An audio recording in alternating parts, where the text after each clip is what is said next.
Olá, meus amigos, muito bom dia, Deus abençoe, que o Espírito Santo venha iluminar o entendimento de todos para que todos possam compreender a vontade dele e praticá-la.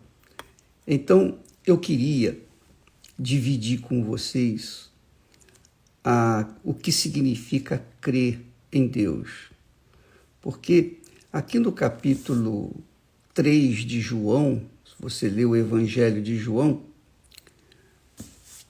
você vai verificar que o Senhor Jesus fala muito de crença, do crer. Ele começa falando com Nicodemos que ele tinha que nascer de novo. Ele falou que se ele não nascesse da água e do Espírito, ele não entraria no reino de Deus. Ele fala aqui no versículo 18, quem crê nele não é condenado, mas quem não crê já está condenado, porquanto não crê no nome do unigênito Filho de Deus. Então, e falamos ontem que no último versículo desse capítulo, que Jesus fala, quem crê no Filho tem a vida eterna. Quem não crê no Filho não pode ver, não vê a vida eterna. E mais, fala que a ira de Deus permanece sobre ele. Quer dizer, essa ira de Deus, que nós não tratamos quase aqui, mas nós vamos falar em breve sobre isso.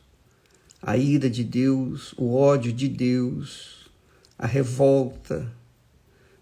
Nós vamos falar muito sobre isso porque o Evangelho tem sido pregado na base do amor. Amor, Deus amou o mundo. Ah, Deus é amor, Deus é graça, a minha graça te basta, Deus me entende. Tem gente que se pudesse colocaria aí na Bíblia também isso. Ah, Deus entende meus pecados, Ele sabe que eu sou humano, que eu sou carne e tal. Então, muita gente vai levando a fé na base do oba-oba, na base das canções, das melodias, que fazem a pessoa sentir uma porção de coisas, inclusive que não são pecadoras. Mas aqui no versículo 18, ele diz, quem crê nele não é condenado. Não é condenado. Quer dizer, há uma condenação, há uma ira sobre aqueles que não creem em Jesus. Aí muitas pessoas dizem assim, mas eu creio. Poxa, como que eu não creio? Eu vou na igreja, eu sou isso, eu sou aquilo, eu faço isso, eu faço aquilo. Eu sou uma pessoa que cuido bem dos meus deveres, sou dedicada na minha igreja, etc. Isso não significa que você crê. Porque a igreja de Éfeso, a primeira igreja que Jesus se dirige, a igreja que era muito espiritual, aquela igreja, justamente a igreja de Éfeso, que tinha muitas obras, Jesus fala das obras que ela tinha, que ela fazia muito, a perseverança, a fé e tal. Mas, no final, Jesus disse, deixaste o teu primeiro amor.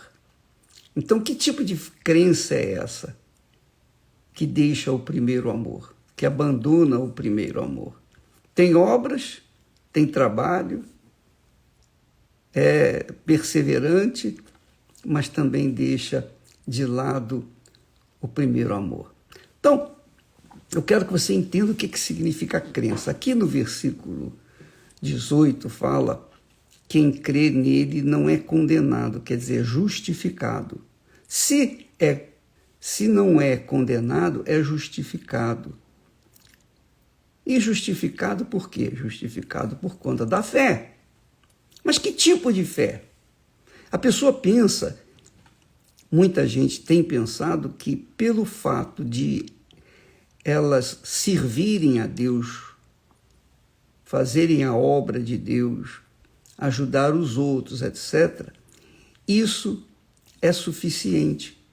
A crença em Deus envolve você moldar a sua vida, a sua conduta, o seu comportamento de acordo com a palavra de Deus. É isso. O que adianta eu ser pastor? O que adianta eu ser um servo de Deus? O que adianta ter feito isso, feito aquilo outro, mas se eu tenho um mau caráter? Se eu sou uma criatura que pratica o pecado? Se eu sou um mau marido, se eu sou um mau pai, se eu sou um mau servo, eu sirvo. Mas se por acaso o meu comportamento, a minha maneira de ser, de conduzir-me diante de Deus, não apenas diante de Deus, mas diante dos homens, diante das pessoas, se o meu comportamento não bate com aquilo que eu digo que eu creio, de nada adianta a minha crença. Não é verdade? O que adianta eu ganhar os outros para Jesus e perder a minha própria salvação? Não dá, não combina. Então, quando a pessoa crê de verdade no Senhor Jesus, a primeira coisa que ela faz é deixar o pecado. É a primeira coisa. Porque Deus é justiça, Deus é justiça, Deus é santíssimo. Como é que eu posso servi-lo se eu estou vivendo no pecado ou se eu vivo no pecado?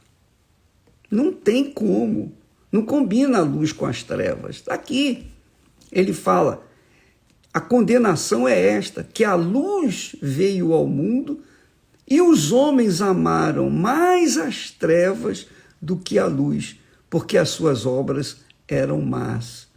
Então, a crença envolve uma fé ética, inteligente, em que você dá a César o que é de César e a Deus o que é de Deus.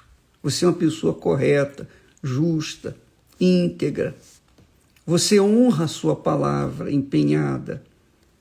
E a coisa que a gente menos vê nesse mundo são servos de Deus honrando a sua própria palavra. Então, minha amiga e meu caro amigo, procure avaliar, pesar bem a sua conduta.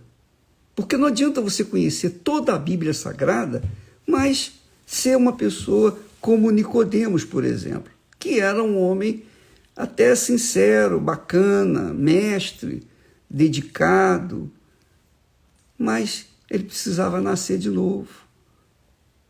Porque se ele não nascesse de novo, ele não era considerado filho de Deus. Se a gente não nascer de novo, a gente não é considerado filho de Deus.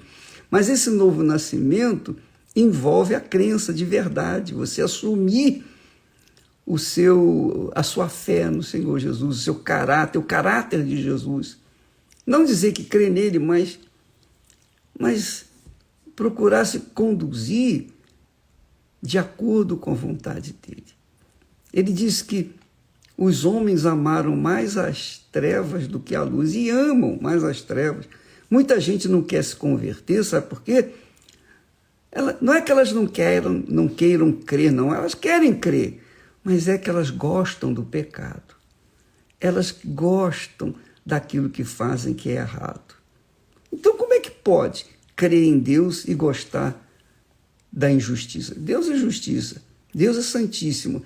Como é que a pessoa pode crer em Deus e, ao mesmo tempo, servir ao pecado? Essa é a grande situação de muita gente que está dentro das igrejas, infelizmente, que até serve como oficial na igreja. Minha amiga, meu amigo, não adianta nada, absolutamente nada, a gente dizer que crê e ter uma conduta errada. Não, você crê, quando você crê, você se molda de acordo com a sua fé, com a sua crença na pessoa que você crê. Então, no caso de crer no Senhor Jesus, é isso. É você moldar o seu caráter, a sua vida, no espelho do nosso Senhor Jesus Cristo. Você espelhar a sua vida nele. Isso se chama crer de fato, de verdade. Então, ele diz, quem crê em mim não será condenado. Mas quem não crê em mim, quer dizer, não tem uma conduta de acordo com as minhas palavras, os meus ensinamentos, então não tem nada de mim. Deus abençoe a vocês e até amanhã em nome do Senhor Jesus. Amém.